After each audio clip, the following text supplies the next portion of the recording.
उत्तराखंड की 70 विधानसभा सीटों पर 14 फरवरी को चुनाव होना है। इससे पहले प्रधानमंत्री नरेंद्र मोदी ने अल्मोड़ा में एक जनसभा को संबोधित किया। जनसभा को संबोधित करते हुए प्रधानमंत्री मोदी ने कहा कि मैं देख रहा हूं कि जनता कभी भी अच्छे कामों को नहीं छोड़ती है और ना ही भूलती है। वहीं विपक्ष पर निशाना साधते हुए पीएम मोदी ने कहा, हमारी सरकार सबका साथ, सबका विकास, सबका विश्वास और सबका प्रयास का संकल्प लेकर काम कर रही है, लेकिन हमारा विरोध करने वालों का फॉर्मूला है, इसमें डालो फूट, मिलकर करो लूट। पूरे देश में कांग्रेस की नीति रही है, इसमें डालो फूट, मिलकर करो लूट। साथ ही पीएम मोदी ने कहा कि विरोधी ने हमेशा कुमाऊं और गढ़वाल की लड़ाई कराने की कोशिश की है ताकि ये दोनों जगह लूट कर सके, जबकि डबल इंजन की सरकार ने दोनों जगह के लिए डबल काम करने की कोशिश की है। हमारे लिए उत्तराखंड देवभूमि है।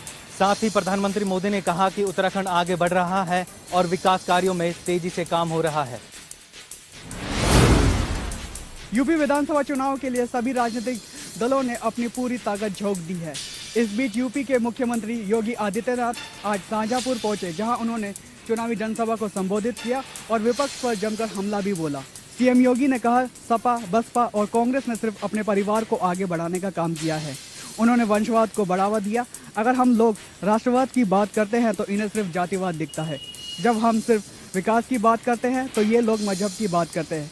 वहीं सीएम योगी ने कहा, अब प्रदेश में दंगा नहीं होते हैं, प्रदेश में अब सुरक्षा का माहौल है। वहीं सीएम योगी ने सपा की सरकार पर निशाना साधते हुए कहा कि सपा की सरकार में के समय आतंकवादियों के मुकदमों को वापस लिया जाता था, लेकिन जब बीजेपी की सरकार आई तो हमने सबसे पहले किसानों का कर्ज माफ करने का काम किया।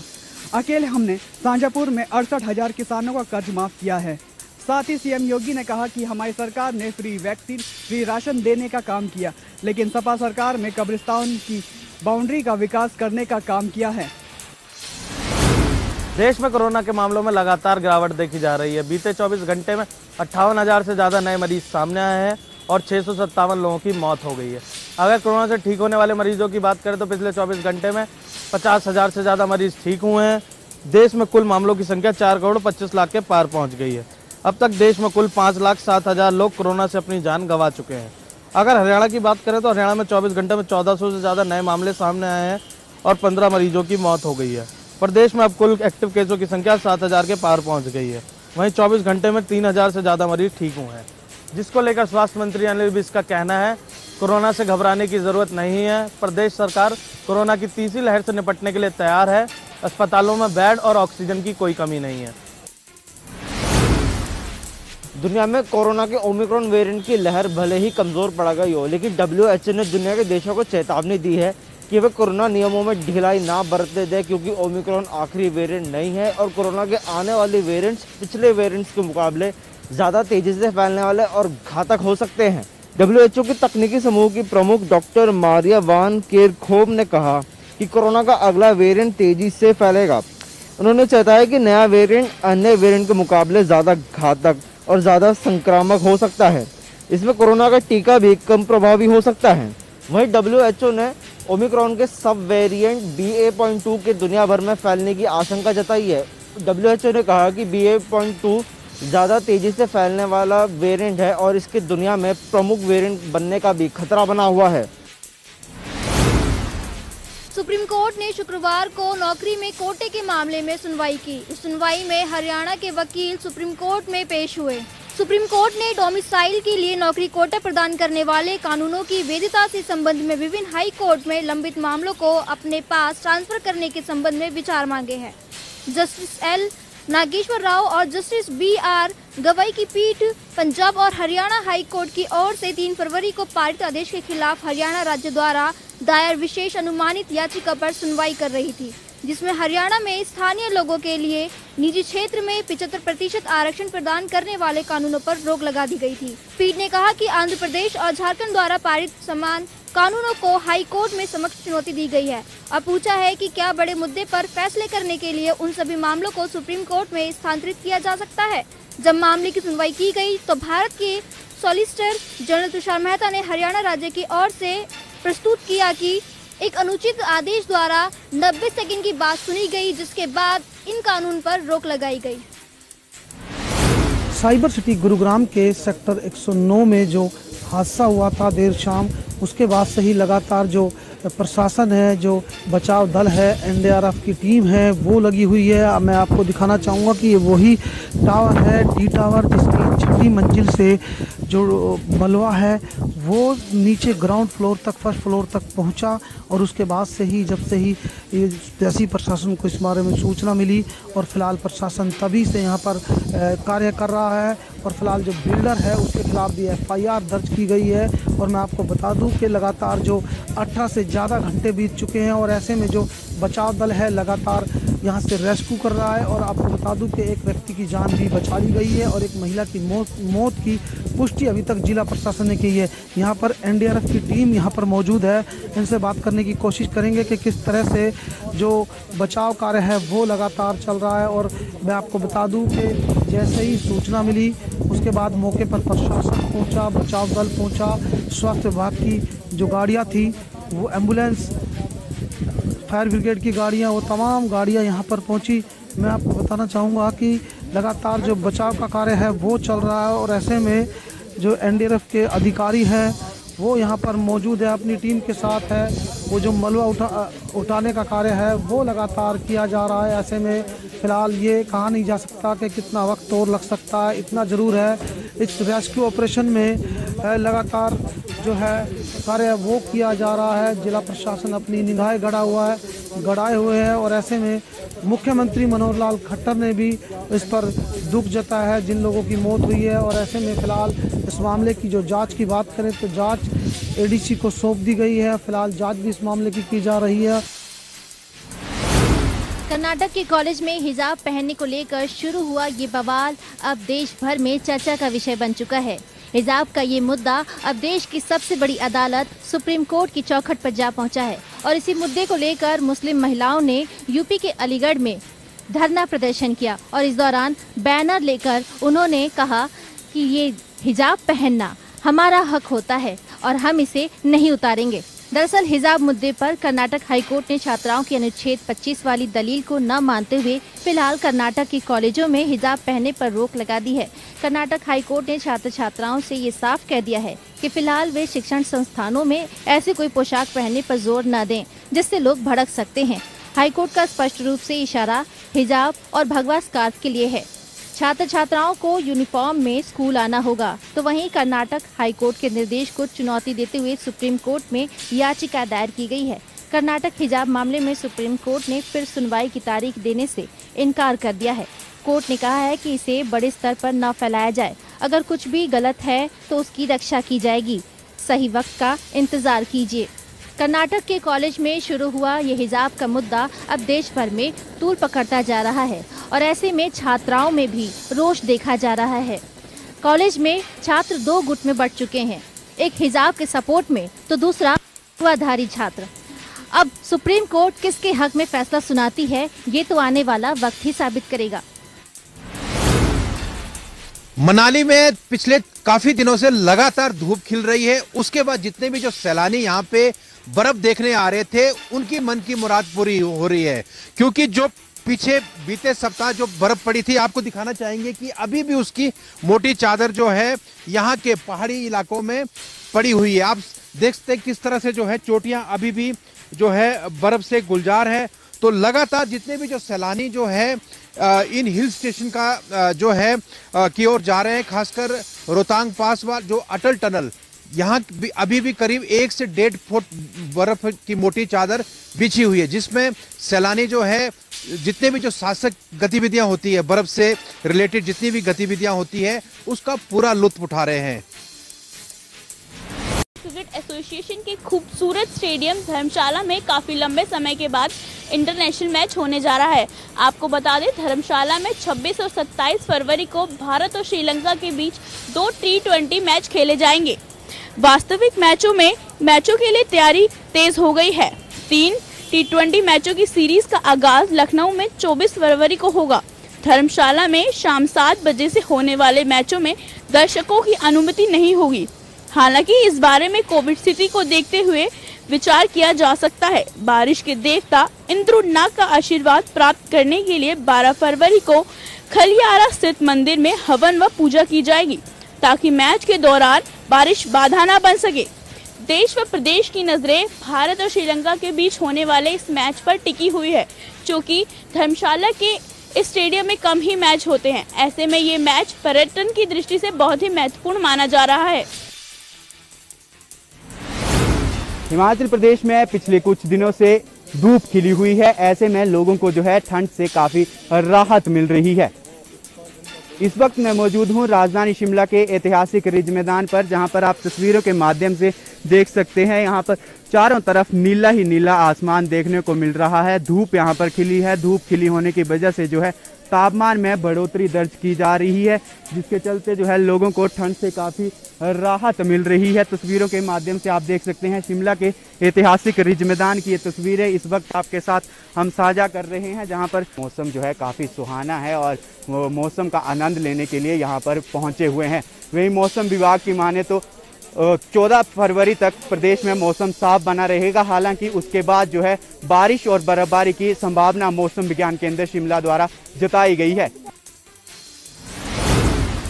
कुंडरी का गांव फतेहपुर है और यह बहुत बड़ा गांव है। लगभग यहाँ 14 से 15 हज़ार वोटें हैं और यहाँ हर घर से नहीं तो लगभग मेरे ख्याल में 250 कर्मचारी पुलिस में हैं। कोई थानेदार है तो कोई एसडीएम है, लेकिन यहाँ का हाल देखिए आप, कितना बुरा हाल है। सफाई नाम की व्यवस्था नहीं है। वीडियो साहब से 20 बार यह गुहार कर चुके हैं, प्रशासन से कई बार मिल चुके हैं, लेकिन आज तक इनकी कोई कार्रवाई नहीं हुई। पिछले 2 साल से यहाँ खड़ा किया जाए आदमी तो बदबू से बीमार हो जाता है। यहाँ अच्छे खाना ये, लेकिन बदबू से बीमारी की वजह से कुछ तो पलायन कर चुके हैं। कहते हैं कल परसों एक बारात आई थी, बारात को भी कहीं और जाके ठहरना पड़ा। तो ये हाल है। इनकी मांग है प्रशासन से कि यहाँ सफाई करवाया जाए। 2 साल से बुरा हाल है। रोहतक जिले के भवकपुर गांव के पास नेशनल हाईवे 9 पर नीलगाय आने से भयंकर सड़क हादसा हो गया है। हादसे में स्विफ्ट कार डिवाइडर से टकरा गई और कार पलट गई। हालांकि कार चालक को गंभीर चोट आई है और मौके पर डायल 112 पर फोन किया गया, जहां पुलिस आई और पुलिस ने प्राथमिक जांच में पाया कि महम के मदनहेड़ी गांव का रहने वाला कार चालक है। हालांकि कार चालक को बहु अकबरपुर के स्थानीय डॉक्टर के पास ले जाया गया है। रोहतक से महम की तरफ कार आ रही थी, जो कि बहुअकबरपुर गांव के पास नेशनल हाईवे 9 पर नीलगाय आने से कार अनियंत्रण हो गई और कार बुरी तरह से क्षतिग्रस्त हो गई। हालांकि कार चालक को गंभीर चोट आई है, लेकिन उसे गांव के ही एक डॉक्टर के पास ले जाया गया, जहां उसका इलाज करवाया गया है। हालांकि पुलिस ने मामला दर्ज कर लिया है।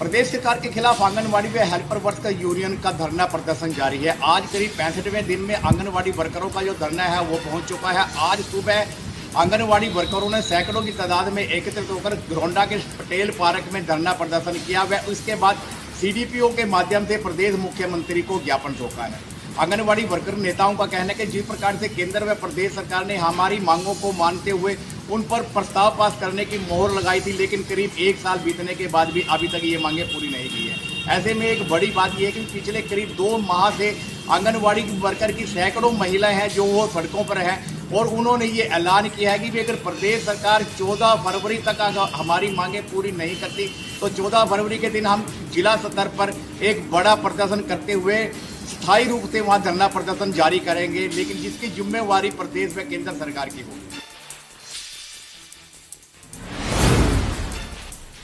कुंडरी का गांव फतेहपुर है और यह बहुत बड़ा गांव है। लगभग यहाँ 14 से 15 हज़ार वोटें हैं और यहाँ हर घर से नहीं तो लगभग मेरे ख्याल में 250 कर्मचारी पुलिस में हैं।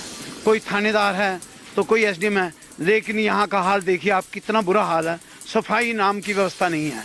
वीडियो साहब से 20 बार यह गुहार कर चुके हैं, प्रशासन से कई बार मिल चुके हैं, लेकिन आज तक इनकी कोई कार्रवाई नहीं हुई। पिछले 2 साल से यहाँ खड़ा किया जाए आदमी तो बदबू से बीमार हो जाता है। यहाँ अच्छे खाना ये, लेकिन बदबू से बीमारी की वजह से कुछ तो पलायन कर चुके हैं। कहते हैं कल परसों एक बारात आई थी, बारात को भी कहीं और जाके ठहरना पड़ा। तो ये हाल है। इनकी मांग है प्रशासन से कि यहाँ सफाई करवाया जाए। 2 साल से बुरा हाल है। जिला प्रशासन कैथल ने 9 तहसीलदार और नायब तहसीलदार, 5 रजिस्ट्री क्लर्क और 24 पटवारियों के खिलाफ चार्जशीट की प्रक्रिया शुरू कर दी है। कैथल के उपायुक्त ने इस बारे में जानकारी देते हुए बताया है कि 3 दिन पूर्व उनके पास हरियाणा सरकार की तरफ से एक पत्र आया था, जिसके अंदर भूमि रजिस्ट्री के घोटाले में जुड़े हुए कुछ अधिकारियों के खिलाफ चार्जशीट करने के आदेश जारी किए थे, जिस पर कार्रवाई करते हुए जिला प्रशासन ने 9 तहसीलदार और नायब तहसीलदार, 5 रजिस्ट्री क्लर्क और 24 जो पटवारी हैं उनके खिलाफ चार्जशीट करने की प्रक्रिया शुरू कर दी गई है। बता दें कि रजिस्ट्री क्लर्क और तहसीलदार और नायब तहसीलदारों पर आरोप है कि उन्होंने बिना डीटीपी की अनुमति लिए ऐसी अवैध कॉलोनियों की रजिस्ट्री कर दी जहां पर रजिस्ट्री नहीं हो सकती थी। वहीं पटवारियों पर यह आरोप है कि उन्होंने बिना किसी अनुमति के लैंड की जो प्रॉपर्टी है वो चेंज कर दी, जो प्रॉपर्टी कॉमर्शियल थी वो एग्रीकल्चर बनाकर दिखाई गई, जिससे उनको रजिस्ट्री हुई। इस आरोप में जो है प्रदेश सरकार ने जांच की थी। जांच करने के बाद एक बड़ा जो फर्जीवाड़ा है वो सामने आया था और प्रदेश के कई जिलों के जो अधिकारी हैं इसमें संलिप्त है।